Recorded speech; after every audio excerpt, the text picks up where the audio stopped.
Hey people, when I review Korean shows, they tend to get more of views than Japanese shows, and also there is this show, reality TV kind of thing. In it's called Love Naggers.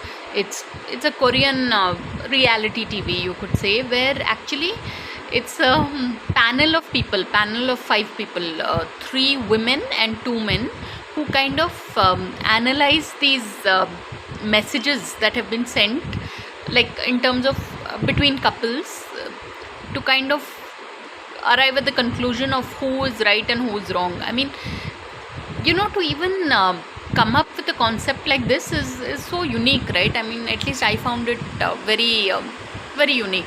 So I think the angle of this is wrong. I should put it like this. Then I look less chubby.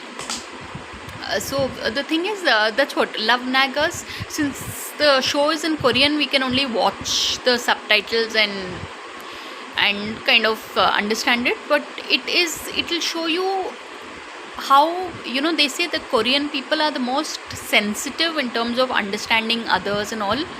And when you watch the show, you realize that true. Yeah, I mean, among the races, I think Americans are very outspoken. Indians also can be that very, volatile variety of people. But Koreans and Japanese and all are very understated. Yeah, it's just so beautiful. So when you watch a show, even like something as unique as Love Naggers, you kind of get a glimpse of this.